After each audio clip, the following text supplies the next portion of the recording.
The morning sun painted the royal palace walls golden as 60-year-old karate master Kenji walked through the massive iron gates. His weathered hands carried nothing but a small bag containing his white training uniform. After spending 40 years in the mountains of Japan, perfecting his martial arts skills, he never thought he would find himself at a European royal palace. The invitation had come 3 weeks earlier. The royal palace was looking for a new martial arts instructor for their elite guard. Word had spread about Kenji's incredible skills and his unique teaching methods. Stories told of how he could break wooden boards with a single finger, how he moved like water and struck like lightning. But what made him truly special was not his physical abilities. It was his philosophy about strength, control, and respect. As Kenji walked across the marble courtyard, palace guards watched him curiously. This small, quiet man looked nothing like what they expected. He was not tall or muscular like their European trainers. His gray hair was neatly tied back, and his simple clothes made him look more like a gardener than a martial arts master. Some guards whispered among themselves, wondering if this was really the legendary fighter they had heard about. The palace coordinator, a nervous young man named Thomas, rushed to greet Kenji. Through a translator, Thomas explained the schedule for the day. First, there would be a demonstration for the Royal Guard commanders. Then, if they were impressed, Kenji would meet with the head of security. Finally, he might be invited to demonstrate his skills for the royal family themselves. Kenji simply nodded and smiled. He had performed countless demonstrations before, but never in such a grand setting. The palace was unlike anything he had seen in rural Japan. Golden chandeliers hung from painted ceilings, and portraits of kings and queens lined the hallways. Everything spoke of power, wealth, and tradition. Yet Kenji felt calm. His master had taught him long ago that external beauty meant nothing if the heart was not pure. The demonstration was scheduled for 10 in the morning in the palace training hall. As Kenji changed into his white karate uniform, he could hear voices echoing from the large room next door. The royal guards were gathering, and their conversations were loud and confident. Many of them had been training in European fighting styles for years. They knew boxing, fencing, and military combat techniques. Some were curious about this Eastern martial art, while others were skeptical. Captain Heinrich stood at the center of the group, his military medals catching the light. He was a man who had earned respect through years of dedicated service. His shoulders were broad, his stance confident, and his voice commanded attention when he spoke. Heinrich had trained soldiers for 20 years and had seen many fighting styles. He believed that European methods were the most effective, tested through centuries of warfare and competition. When Kenji entered the training hall, the room fell silent. 30 guards in perfect formation watched as this small Japanese man walked to the center of the polished wooden floor.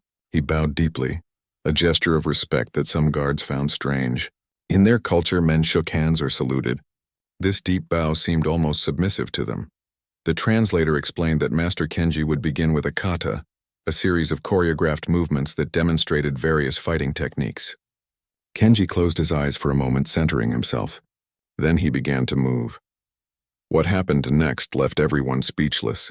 Kenji's body flowed like water, each movement precise and powerful. His punches cut through the air with sharp sounds. His kicks reached impossible heights, and his turns were so smooth they seemed effortless. Every technique told a story of combat, showing how to block attacks, counter opponents, and maintain perfect balance. The demonstration lasted only 5 minutes, but it felt like watching 40 years of training compressed into a single performance. The guards had never seen anything like it. European fighting was direct and forceful. This was something entirely different. It was like watching a dancer who could also destroy you with a single move. Kenji's breathing remained calm throughout, and when he finished, he was not even sweating. He bowed again, this time to show gratitude for their attention. Captain Heinrich stepped forward, his face serious. Through the translator, he thanked Kenji for the demonstration. But something in his tone suggested he was not entirely convinced. Heinrich had been impressed by the beauty of the movements, but he wondered about their practical effectiveness. In his experience, real fighting was messy, brutal, and unpredictable. These flowing movements looked beautiful, but could they work against a trained soldier? The other guards began to whisper among themselves. Some were amazed and wanted to learn more. Others shared Heinrich's doubts. They had been taught that the best defense was a strong offense, that victory came through overwhelming force. This Eastern philosophy of flowing like water seemed too gentle, too passive for real combat situations. Kenji sensed the mixed reactions in the room. He had encountered skepticism before, especially from military men who valued strength above all else. Through the translator, he offered to answer any questions or address any concerns. He spoke softly, explaining that true martial arts was not about aggression, but about understanding.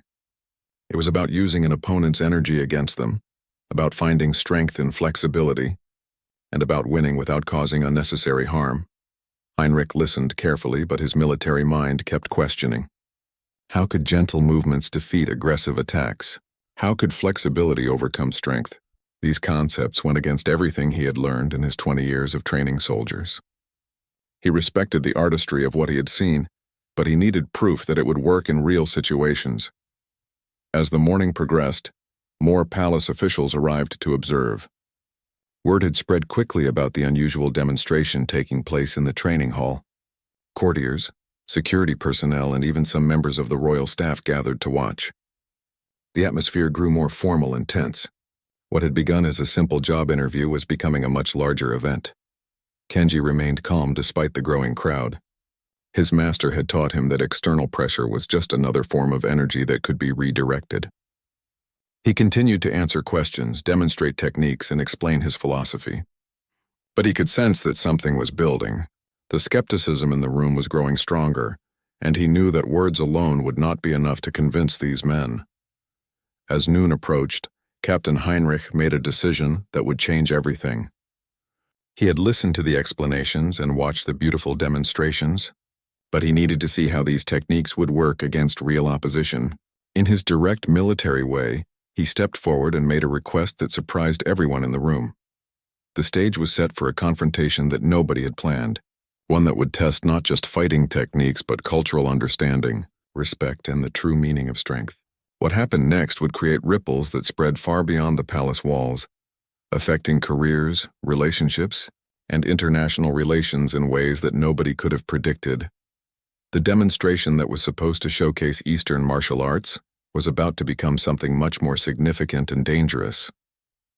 Captain Heinrich's military boots clicked against the polished wooden floor as he stepped into the center of the training hall. The room, which had been filled with quiet murmurs and respectful applause just moments before, suddenly became dead silent. Everyone could sense that something significant was about to happen, though nobody knew exactly what.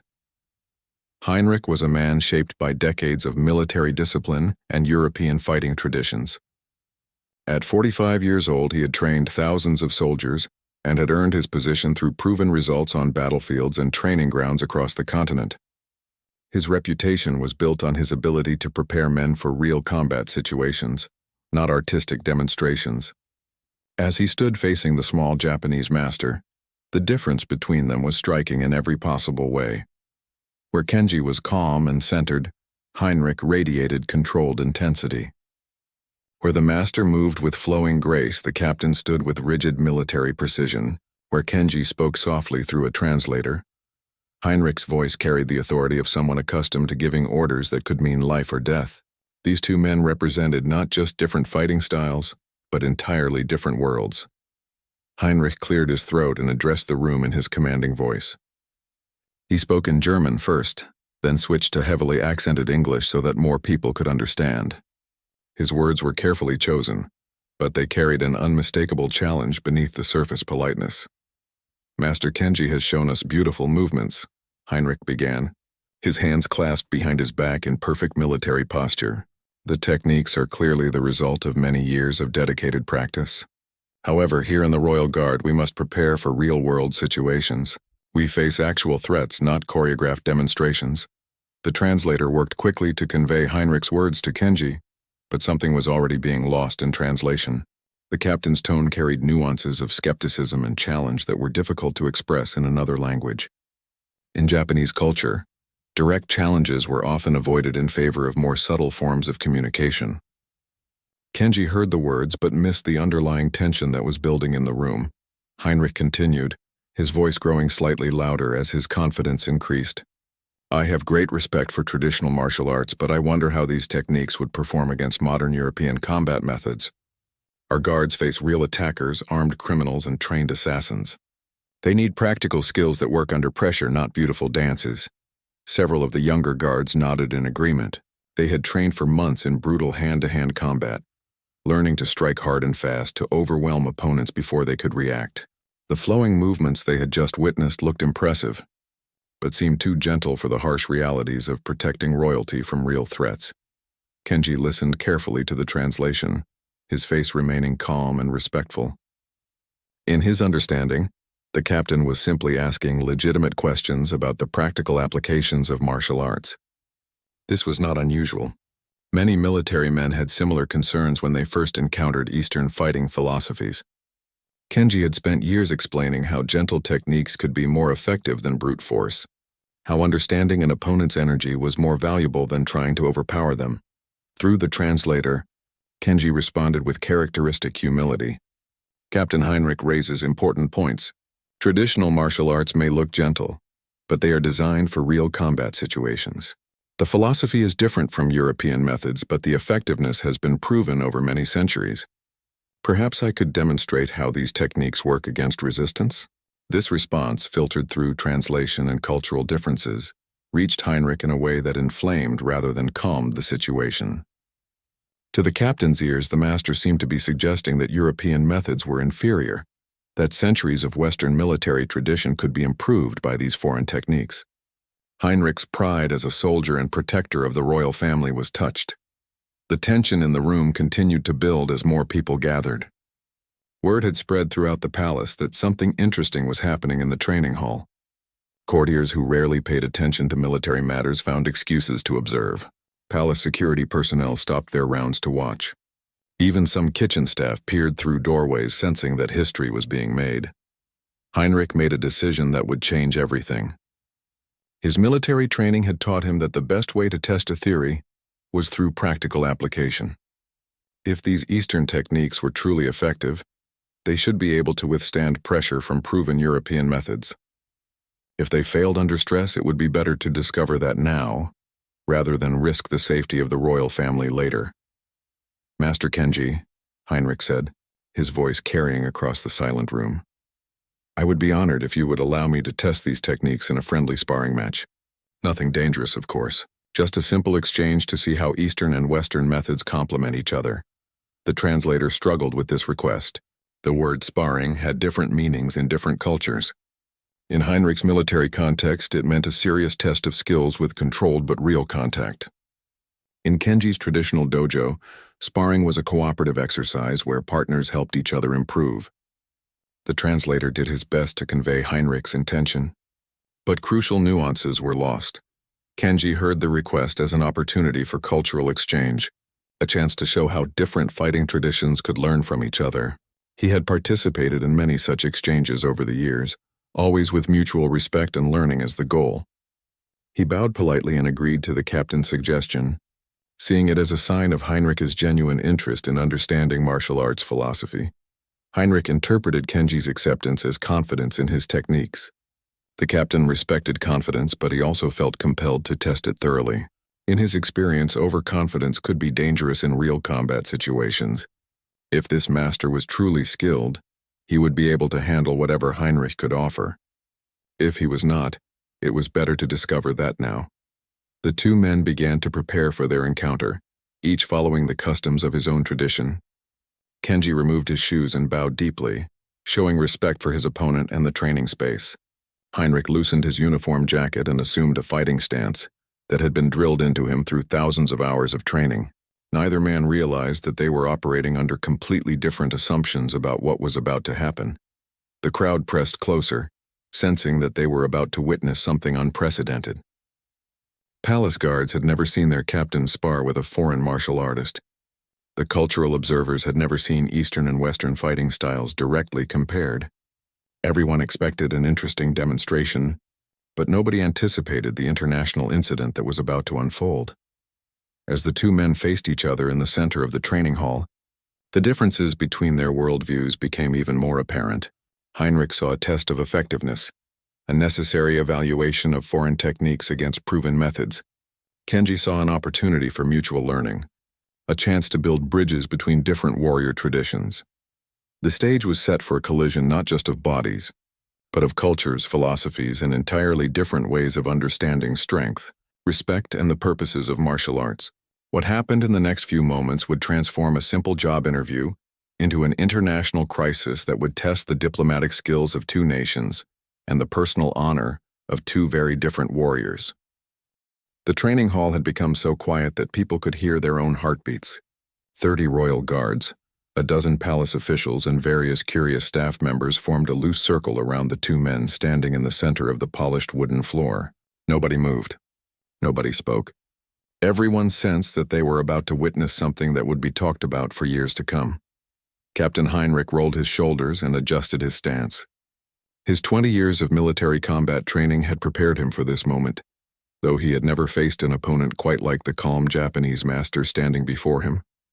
Heinrich's fighting style was direct and powerful, developed through European boxing, military hand-to-hand combat, and years of training soldiers for real battlefield situations. He believed in overwhelming force, decisive strikes, and ending confrontations quickly before opponents could react. Master Kenji stood perfectly still, his breathing slow and controlled. His 40 years of martial arts training had taught him that true strength came not from aggression, but from understanding. He could read Heinrich's tension, see the captain's commitment to proving his point, and sense the energy building in the room. But Kenji remained centered, following the teachings of his master, who had always said that the greatest victories were won without fighting. The translator stepped back, leaving the two men alone in their circle of observers. The cultural gap between them had never been more obvious. Heinrich's hands were raised in a classic boxing position, ready to strike or defend. Kenji's arms hung naturally at his sides, his posture relaxed but alert. To the European observers, Heinrich looked like a fighter. Kenji looked almost vulnerable. Heinrich made the first move, stepping forward with a controlled jab aimed at Kenji's shoulder. It was not meant to harm, just to test the master's reactions and see how he would respond to pressure. In Heinrich's mind, this was still a friendly test, though his competitive nature was fully engaged. He wanted to see if these flowing Eastern techniques could work against real opposition. What happened next took place in less than 3 seconds, but those 3 seconds would be analyzed, discussed, and debated for months afterward.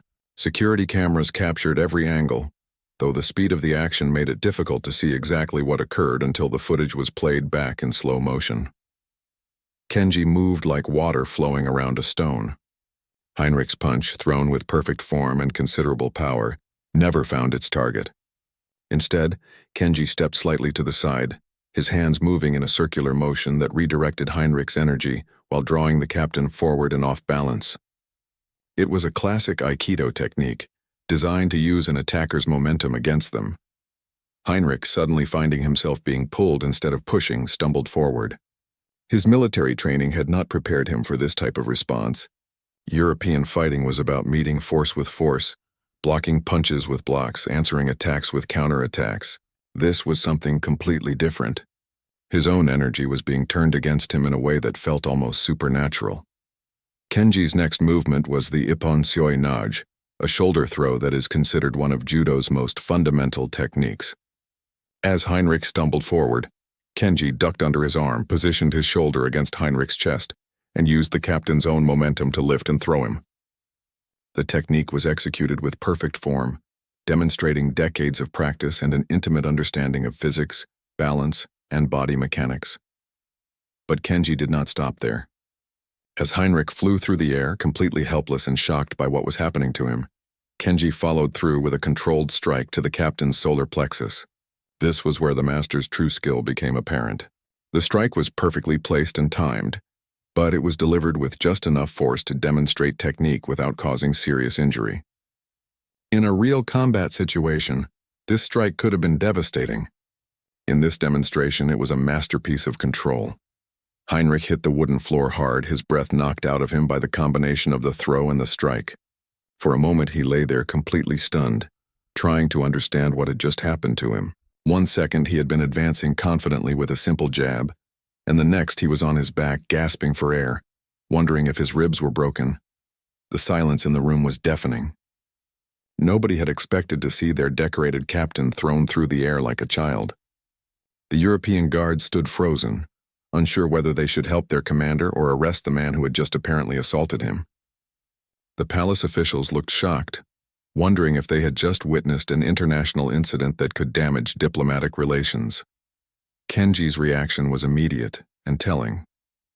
Following the traditions of his martial arts training, he knelt beside Heinrich to check on his condition. In Japanese culture, this was a sign of respect and concern for one's opponent. A true martial artist never celebrated an opponent's suffering, but instead ensured their well-being. Kenji gently placed his hand on Heinrich's chest, checking his breathing and looking for signs of serious injury.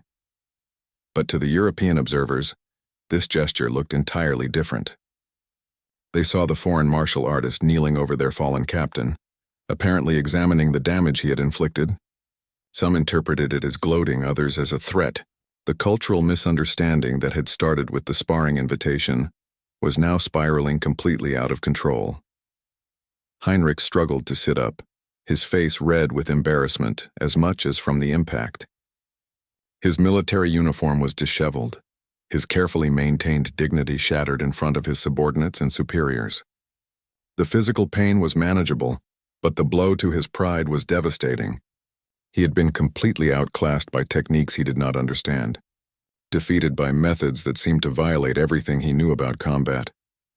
The palace security team, trained to protect against any threat to royal safety, finally sprang into action. They had watched their captain be thrown and struck by a foreign visitor, and their protocols were clear.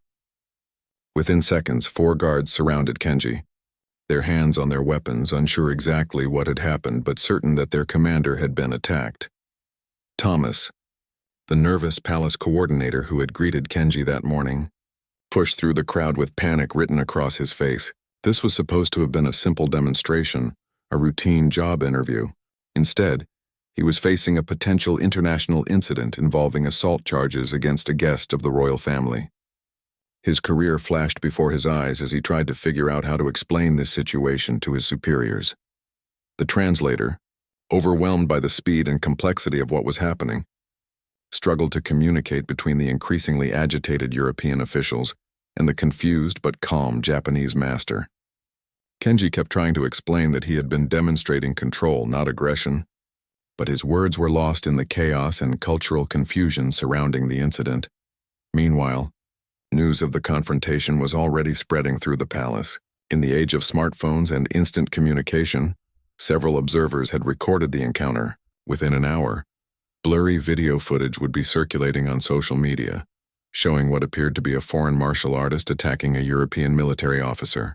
The headlines would write themselves and the story would take on a life of its own before anyone could provide proper context. Heinrich finally managed to stand, his breathing returning to normal, but his worldview fundamentally shaken. He had encountered something that challenged everything he thought he knew about fighting, strength, and martial arts.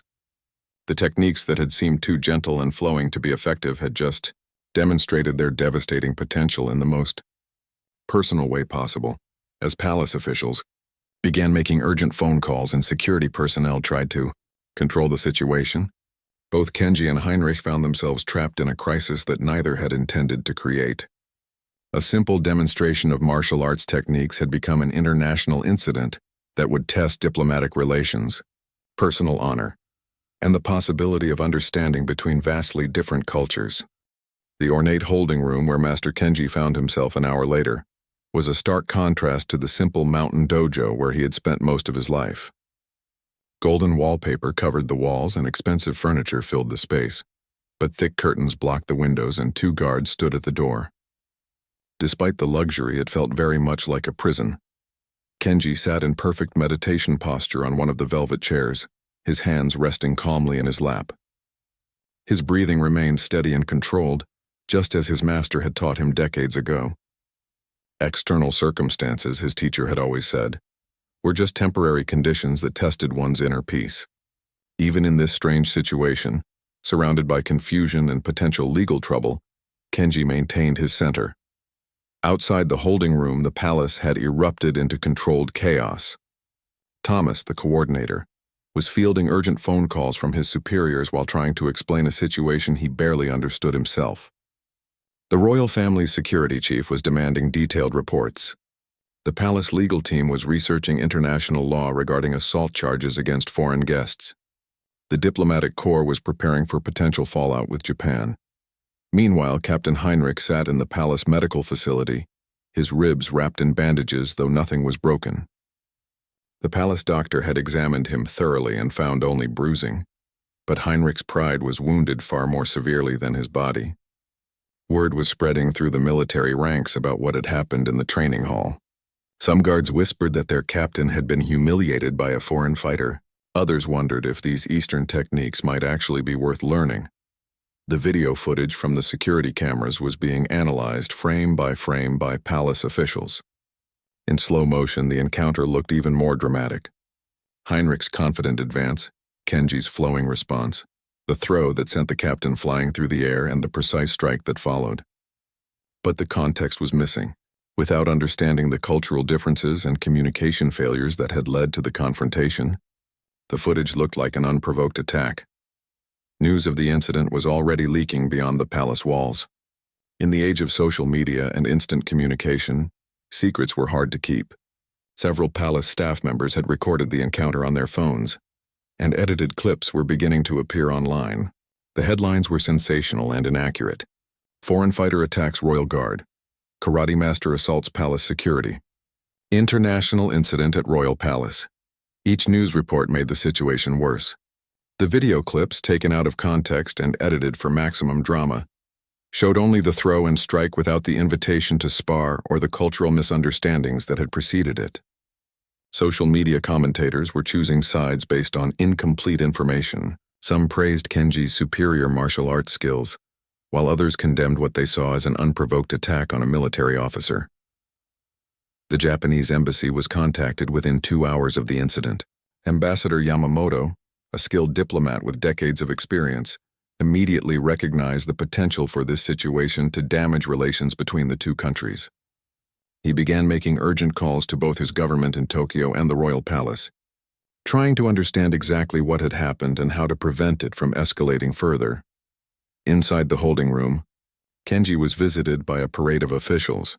First came the palace legal advisor, a stern woman who explained through a translator that he could face charges of assault on a government official. The penalties could include prison time and deportation. Kenji listened calmly, nodding his understanding but offering no defense beyond the simple truth. He had been demonstrating martial arts techniques at Captain Heinrich's request. Next came representatives from the Japanese embassy. Speaking his native language for the first time since the incident, they explained the seriousness of the situation and the potential diplomatic consequences. The story was already appearing in newspapers across Europe and Asia. Both governments were under pressure to respond, and Kenji found himself at the center of an international crisis he had never intended to create. The palace security chief, a gruff man with 30 years of experience, interviewed Kenji personally. Through the translator, he asked detailed questions about the incident. What had been Kenji's intention? Had he meant to harm Captain Heinrich?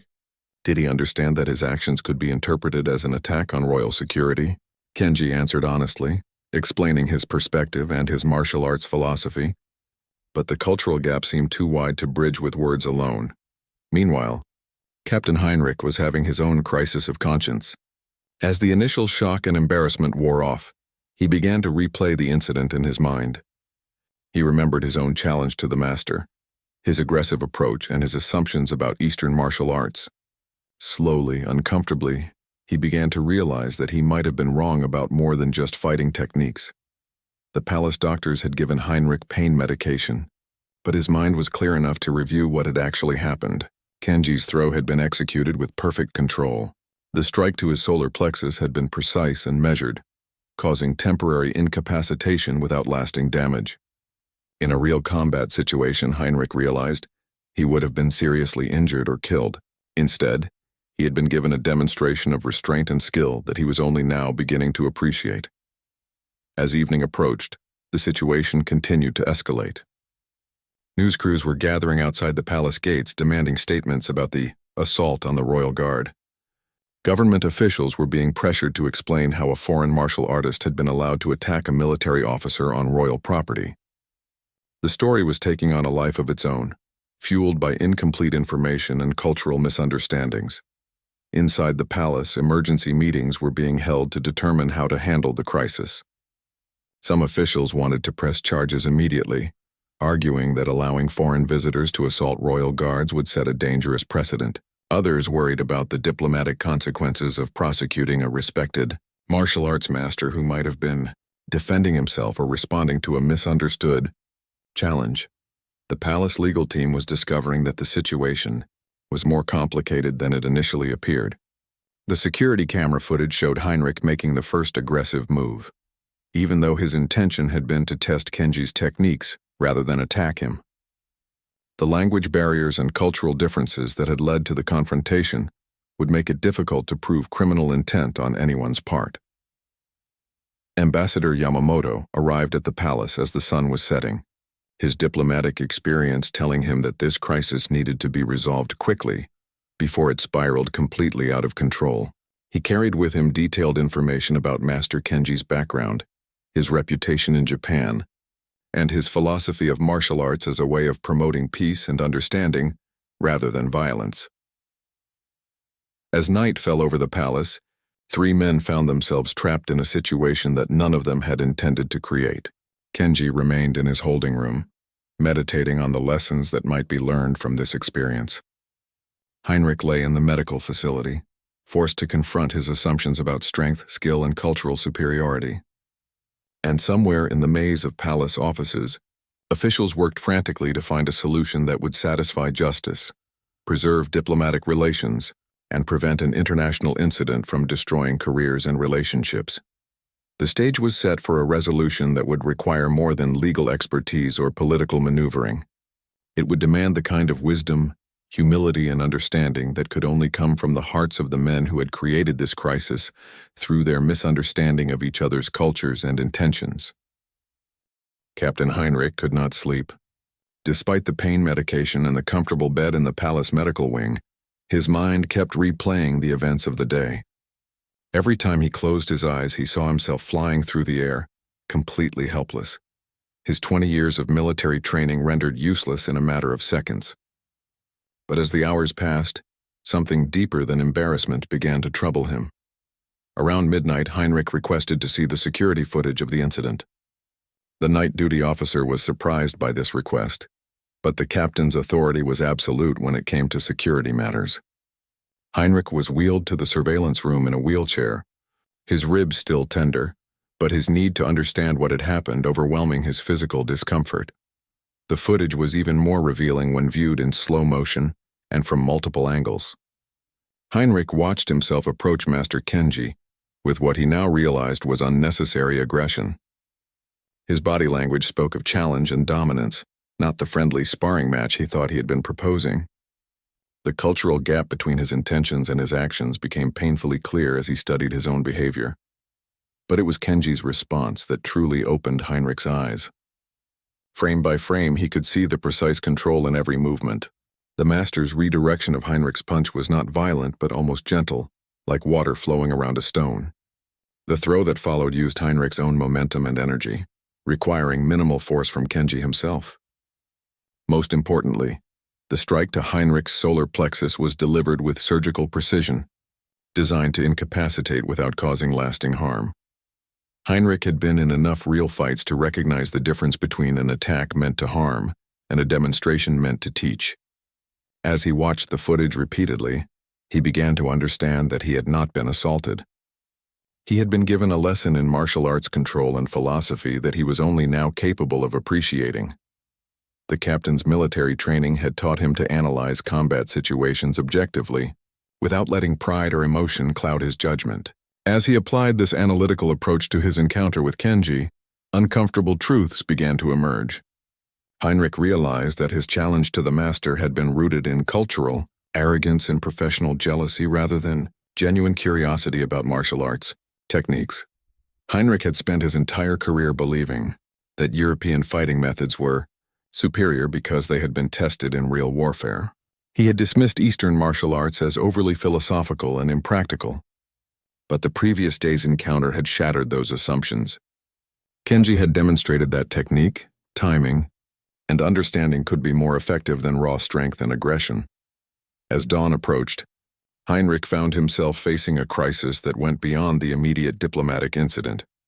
His worldview, carefully constructed over decades of military service, was crumbling. Everything he had taught his soldiers about combat effectiveness needed to be reconsidered. More personally, he had to confront the possibility that his pride and prejudices had led him to create an international crisis that could harm both his career and his country's relationships. The morning brought fresh challenges as news of the incident continued to spread. Heinrich's fellow officers visited him in the medical wing, offering support but also asking difficult questions. How had he been defeated so easily? What did this mean for the Royal Guard's training methods? Should they be concerned about their own effectiveness against unconventional fighting styles? Heinrich struggled to answer these questions honestly without damaging morale or admitting to the depth of his own mistakes.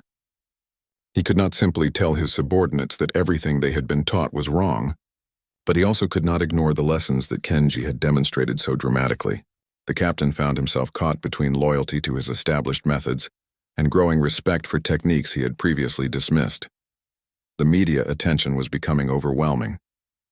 News crews from across Europe and Asia were gathering outside the palace, demanding statements about the attack on the Royal Guard. Heinrich's name was being mentioned in international news reports, often alongside descriptions of him being humiliated or defeated by a foreign martial artist. His military reputation, built over 20 years of dedicated service, was being reduced to a few seconds of video footage taken out of context.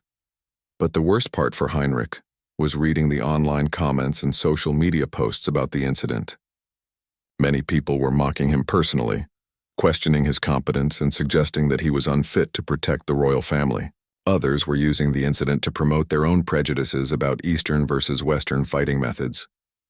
The nuanced truth of what had actually happened was being lost in a flood of sensationalism and cultural stereotyping.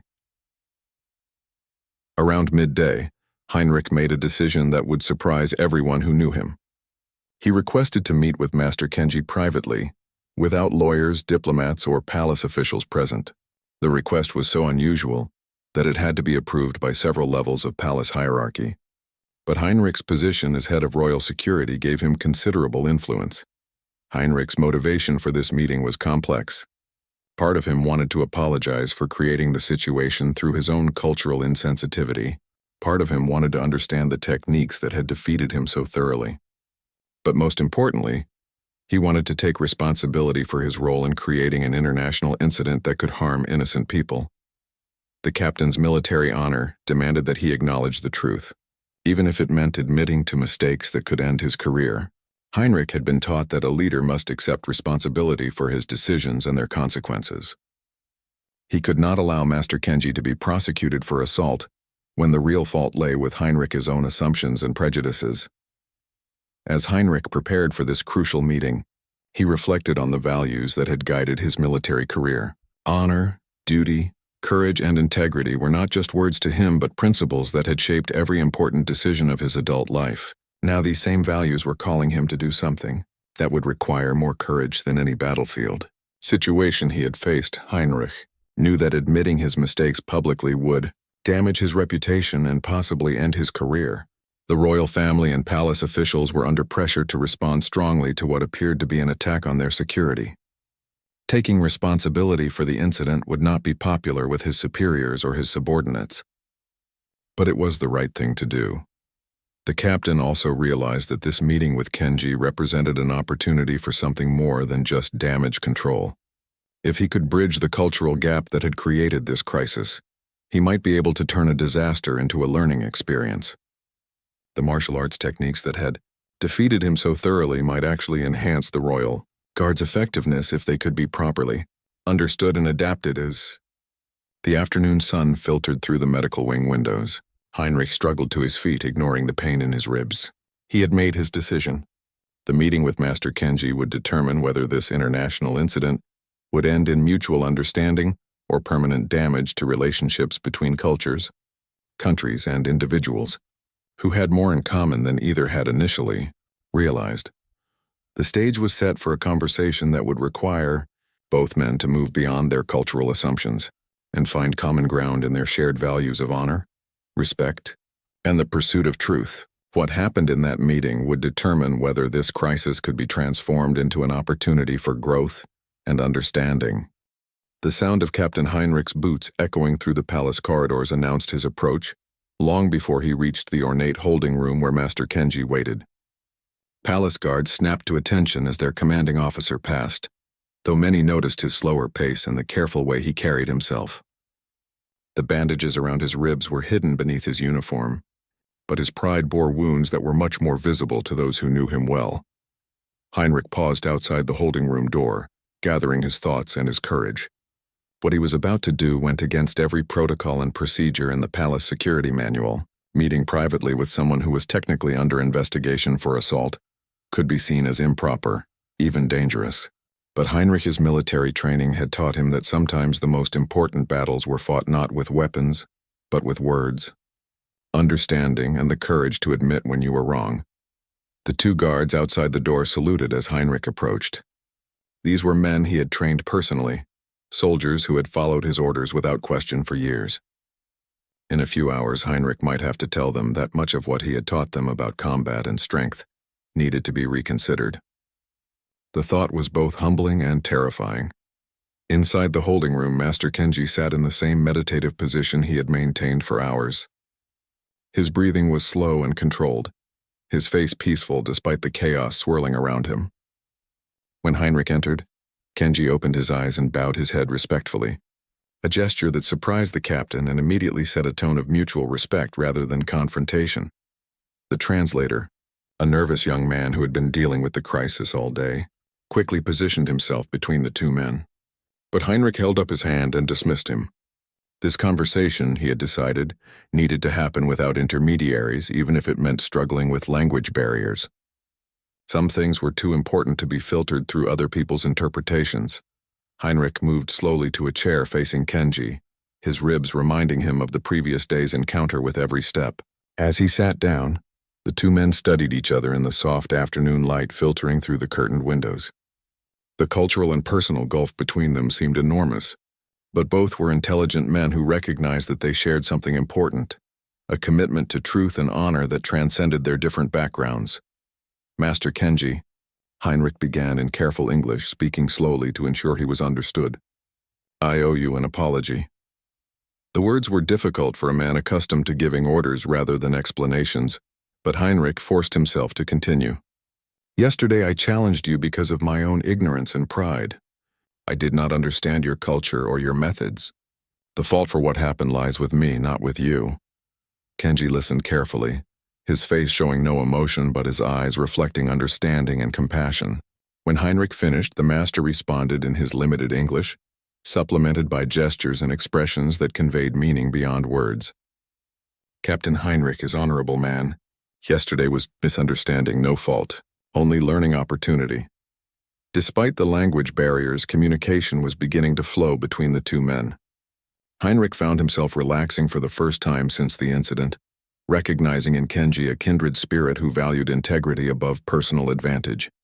The master's willingness to dismiss the assault allegations and focus on understanding rather than blame spoke to a strength of character that Heinrich deeply respected. I watched the security footage. Heinrich continued, leaning forward in his chair. I saw what really happened. You were not attacking me. You were teaching me. I was too proud and ignorant to recognize the lesson at the time.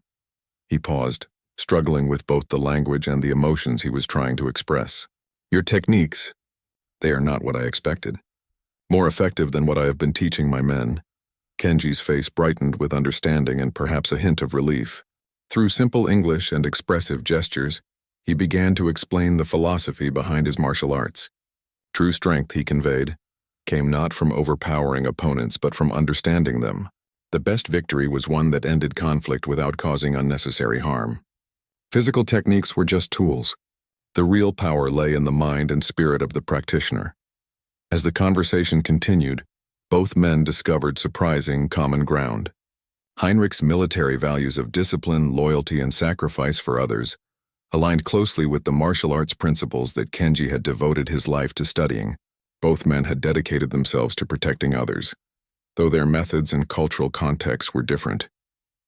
Both believed in the importance of continuous learning and self-improvement. Heinrich found himself asking detailed questions about the techniques Kenji had demonstrated. How did the throw work? Why had Heinrich's own strength become a disadvantage? Could these methods be adapted for military use? Kenji responded enthusiastically, using napkins and water glasses to demonstrate principles of leverage, balance, and energy redirection. Their language barriers became less important as they discovered a shared language of respect for skill and dedication. As the afternoon progressed, their conversation evolved from explanation to exploration. Heinrich began to share his own background, describing the challenges of training soldiers to protect the royal family in an age of evolving threats. Traditional military methods, he admitted, were not always effective against unconventional attackers. Perhaps there was value in techniques that emphasized adaptability and control over raw force. Kenji, in turn, spoke about his own journey from a young student in the mountains of Japan to an internationally recognized master. He described the decades of training, the philosophical studies, and the constant search for ways to apply ancient wisdom to modern challenges. His goal, he explained, was not to defeat opponents, but to find ways for different approaches to complement and strengthen each other. The most important moment in their conversation came when Heinrich made a decision that would shock the entire palace establishment. Standing carefully to avoid aggravating his injured ribs, he bowed deeply to Master Kenji, copying the gesture of respect he had seen the master perform. It was an unprecedented sight. A decorated European military officer bowing to a foreign martial artist who was technically under investigation for assaulting him. "Master Kenji," Heinrich said, his voice steady despite the magnitude of what he was about to propose. "I want to ask you something that may surprise you. I want to become your student. I want to learn these techniques and this philosophy. And I want to help you teach them to my guards if you are willing to forgive my ignorance and give us that opportunity." Kenji's response was immediate and emotional. Despite his usual composure, tears formed in his eyes as he understood the courage and humility Heinrich was showing. In Japanese culture, the relationship between teacher and student was sacred, built on mutual respect and commitment to growth. For Heinrich to request this relationship, despite their cultural differences and the circumstances that had brought them together, was a gesture of enormous significance. The two men spent the remaining daylight hours planning how to turn their crisis into an opportunity. Heinrich would need to convince his superiors that dropping the assault charges was not only just but beneficial. Kenji would need to design a training program that could bridge Eastern and Western approaches to martial arts. Both would need to find ways to explain their new alliance to skeptical observers who might see it as either weakness or betrayal of their respective traditions. As evening approached, palace officials began to grow concerned about Heinrich's extended absence from his duties. The international media was demanding updates on the investigation. Government representatives were waiting for decisions about charges and diplomatic responses. The crisis that had started with a simple martial arts demonstration was still spreading, and important decisions needed to be made. But inside the holding room, two men who had been enemies for less than 24 hours were laying the groundwork for a partnership that would transform not only their own lives but the entire approach to security training at the royal palace. Their unexpected alliance was built on mutual respect, shared values, and the recognition that strength comes not from defeating others but from learning from them. The stage was set for a public revelation that would surprise everyone who had been following the story and challenge assumptions about conflict culture and the possibility of finding understanding in the most unlikely circumstances. The royal palace press room had never seen anything quite like the media circus that gathered on that crisp morning. Journalists from across Europe and Asia crowded into the ornate space, their cameras and microphones pointed toward the empty podium where palace officials would soon make what everyone expected to be a dramatic announcement about the international incident that had captivated the world's attention. News vans lined the palace gates, their satellite dishes reaching toward the sky like modern towers of Babel, broadcasting speculation and analysis in dozens of languages. Social media was buzzing with theories about what would happen to the Japanese martial artist who had apparently assaulted a royal guard. Would he be prosecuted to the full extent of the law? Would this incident damage diplomatic relations between the two countries? Would heads roll in the palace security department? Inside the palace, a very different kind of preparation was taking place. Captain Heinrich stood before a mirror in his private office, adjusting his dress uniform and trying to ignore the pain in his ribs. The speech he was about to give would either save his career or destroy it completely. More importantly, it would determine whether this international crisis could be transformed into something positive or would continue to spiral into lasting damage for everyone involved. Master Kenji sat quietly in a nearby room, wearing his simple black formal attire, the traditional clothing of a martial arts master attending an important ceremony. He had spent the morning in meditation, preparing himself for what he knew would be one of the most challenging moments of his life. Speaking publicly had never been his strength, but sometimes circumstances demanded that even quiet people find their voice. Palace officials were in a state of barely controlled panic. The original plan had been to announce assault charges against Kenji and present a strong response to what appeared to be an attack on royal security. But Heinrich's insistence on taking a completely different approach had thrown all their preparations into chaos. Legal advisors, diplomatic representatives, and public relations experts had been arguing for hours about the wisdom of Heinrich's proposed course of action. Ambassador Yamamoto from the Japanese embassy sat in the front row of the press room, his diplomatic experience telling him that this situation could go in any direction. He had seen enough international crises to know that they could be resolved with careful words and mutual respect, or they could explode into lasting damage with a single misstep. Everything depended on how the next hour unfolded. The doors at the back of the press room opened, and a hush fell over the assembled journalists. But instead of the expected parade of palace officials and lawyers, only two men entered. Captain Heinrich, walking slowly but with dignified bearing, and Master Kenji, moving with the quiet grace that had become familiar to television audiences around the world. The sight of them together, clearly allied rather than adversarial, sent a murmur of surprise through the room. Heinrich approached the podium with the bearing of a soldier facing the most important mission of his career. He had given press conferences before, but never under circumstances like these. The cameras focused on his face as he adjusted the microphone and looked out at the sea of expectant journalists. For a moment, the room was completely silent except for the soft whir of recording equipment. "Ladies and gentlemen of the press," Heinrich began, his voice steady despite the magnitude of what he was about to say. "I stand before you today to address the incident that occurred in this palace 2 days ago. But I must begin by correcting the record about what actually happened, and who bears responsibility for the misunderstanding that has captured international attention." The journalists leaned forward, sensing that this would not be the standard official statement they had expected. Heinrich's tone was personal and direct, completely different from the careful diplomatic language usually heard in palace press conferences. Cameras clicked and video rolled as he continued speaking. "Master Kenji did not assault me," Heinrich declared, his words cutting through the speculation and rumors that had dominated news coverage for 2 days. "I challenged him to a sparring match without understanding the cultural differences in our approaches to martial arts. What followed was not an attack but a demonstration of superior skill, technique, and restraint that I was too ignorant and proud to recognize at the time." The press room erupted in murmurs and whispered conversations as journalists tried to process this unexpected revelation. Heinrich raised his hand for silence and continued with even greater intensity. "I have spent the last 48 hours reviewing security footage, examining my own assumptions and learning about martial arts philosophy from Master Kenji himself. What I discovered is that I was not the victim of an assault, but the recipient of a profound lesson in humility, respect, and the true meaning of strength." Heinrich paused, allowing his words to sink in before delivering the statement that would shock everyone in the room.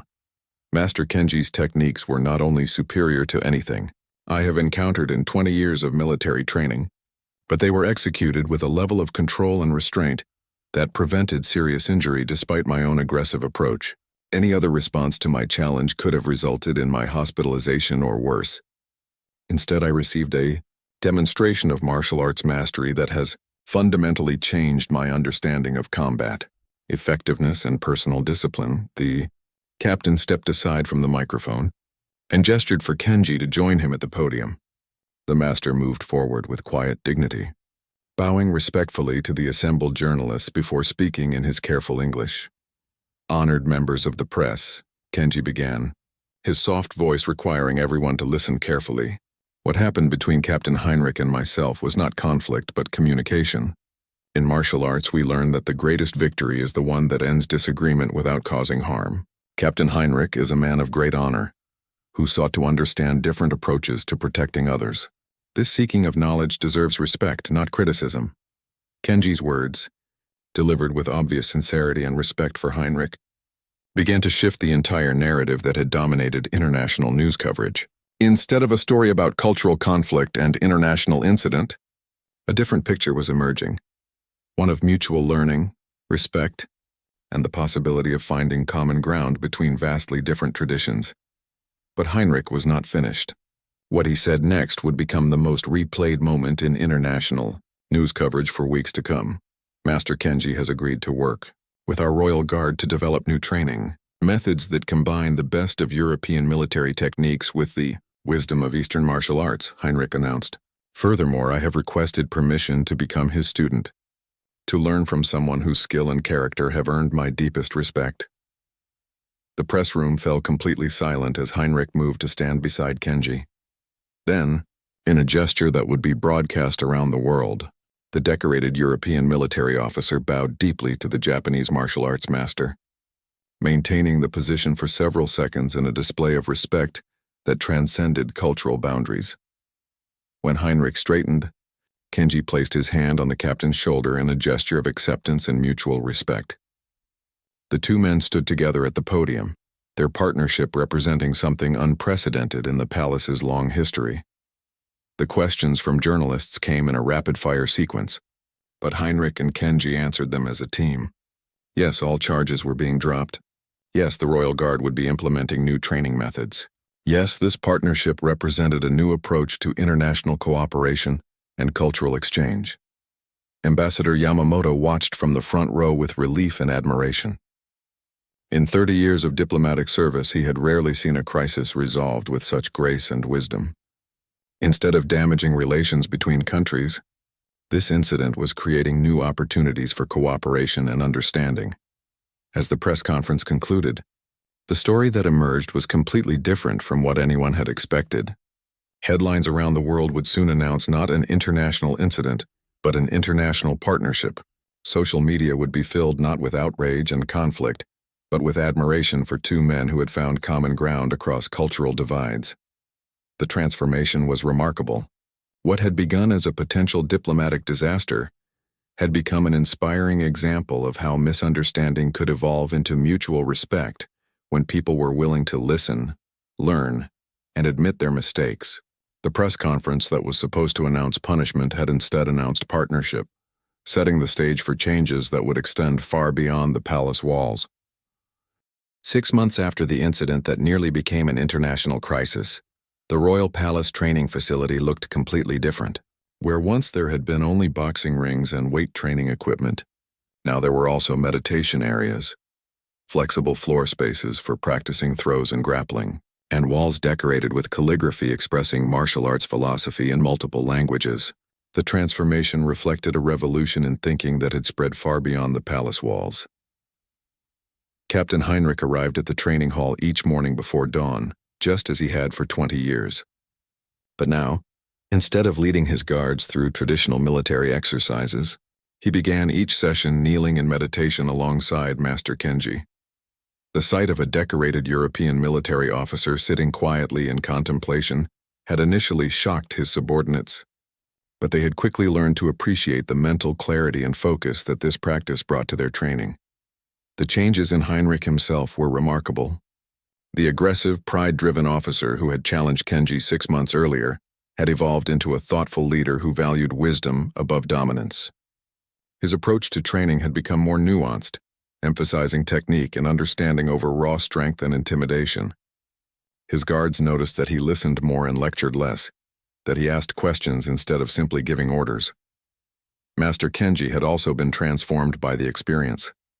The quiet mountain master who had spent decades in isolated study had discovered a passion for teaching that extended beyond traditional martial arts.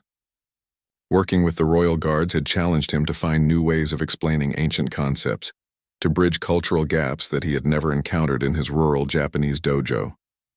His English had improved dramatically, and with it his ability to share his philosophy with a much broader audience.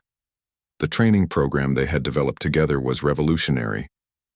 It combined the physical conditioning and tactical awareness of European military training with the mental discipline and technical precision of Eastern martial arts. Guards learned not just how to subdue opponents, but how to de-escalate conflicts, how to use minimum force for maximum effect, and how to maintain emotional control under extreme pressure. The results were immediately apparent. Incidents requiring force had decreased dramatically since the new training began. When the guards did need to intervene in dangerous situations, they did so with a level of precision and restraint that minimized injuries to both themselves and the people they were dealing with. The royal family noticed the change and publicly praised the new approach to palace security, but the impact extended far beyond the palace. Military academies across Europe began sending observers to study the revolutionary training methods. Police departments started incorporating meditation and Eastern martial arts philosophy into their own programs. International security conferences featured presentations about the palace model of combining cultural approaches to conflict resolution. Heinrich found himself in demand as a speaker at military institutions around the world. His story of personal transformation, from cultural prejudice to international cooperation, resonated with audiences who were struggling with their own assumptions about strength, leadership, and the value of different perspectives. He spoke honestly about his mistakes and the lessons he had learned, helping others avoid the cultural blindness that had nearly destroyed his career. Master Kenji, despite his preference for quiet teaching, also began traveling to share his knowledge. Universities invited him to lecture on conflict resolution through martial arts principles. Corporate leadership programs sought his insights on team building and emotional intelligence. His simple philosophy of finding strength through understanding rather than domination proved applicable far beyond combat situations. The most significant development came when Heinrich and Kenji jointly founded the International Institute for Integrated Defense Studies. This organization brought together martial artists, military trainers, police instructors, and conflict resolution specialists from around the world to share knowledge and develop new approaches to protecting people while minimizing harm. The Institute's motto, carved in both English and Japanese above its entrance, read, "True strength flows from understanding." The Institute's first major project was developing training programs for international peacekeeping forces. Traditional military training designed for warfare between armies was often poorly suited for peacekeeping missions that required cultural sensitivity and restraint. The combination of military effectiveness and martial arts philosophy proved ideal for preparing soldiers to work in complex international environments where understanding local customs could be as important as combat skills. Heinrich's personal relationship with Kenji had also deepened. Beyond their professional collaboration, the captain, now a dedicated student of martial arts, had earned his black belt after months of intensive training. But more importantly, he had developed a friendship with the master that transcended their cultural differences. They spent hours discussing philosophy, sharing stories about their different backgrounds, and exploring how their diverse experiences could inform their joint mission. The media attention that had initially focused on their conflict now celebrated their partnership. Documentaries were made about their journey from misunderstanding to mutual respect. Their story became a case study in business schools about conflict resolution and cultural intelligence. Children in both Europe and Asia learned about the captain and the master as an example of how differences could become strengths when people approached each other with open minds and humble hearts. Perhaps the most touching result of their partnership was the impact it had on their families. Heinrich's children, initially embarrassed by their father's public defeat, came to see him as more thoughtful and wise than before. They were proud of his willingness to admit mistakes and learn from others. Kenji's elderly mother, who had worried about her son living so far from home, was pleased to see him building new relationships and sharing his knowledge with people who genuinely appreciated it. The annual ceremony marking the anniversary of their first meeting had become a major event at the palace. Diplomatic representatives from dozens of countries attended, along with martial artists, military leaders, and peace activists from around the world. The ceremony always began with Heinrich and Kenji, demonstrating the same techniques that had started their relationship, but now executed with perfect cooperation and mutual understanding. Looking back on that fateful day, both men often marveled at how close they had come to letting pride and misunderstanding destroy an opportunity for growth and partnership. The incident that could have ended both their careers had instead launched them into new phases of their lives that were more fulfilling and impactful than anything they had achieved before. The Royal Guard, once trained only in European military methods, had become a model for integrated training programs worldwide. Visitors from military academies, police departments, and security agencies regularly observed their sessions, taking home new ideas about the possibilities that emerged when different approaches were combined with wisdom and respect. As Heinrich and Kenji entered their third year of partnership, they were already planning their next major project, a global network of training centers that would spread their integrated approach to 6 continents. Their vision was ambitious but grounded in the simple lesson they had learned together, that strength comes not from defeating others but from understanding them, and that the greatest victories are achieved when former opponents become allies in pursuit of common goals. The legacy of a single moment of misunderstanding had become a lifetime of collaboration, teaching the world that even the most unlikely partnerships could flourish when people were willing to look beyond their assumptions and find the common humanity that connects all cultures, all traditions, and all hearts seeking to serve something greater than themselves.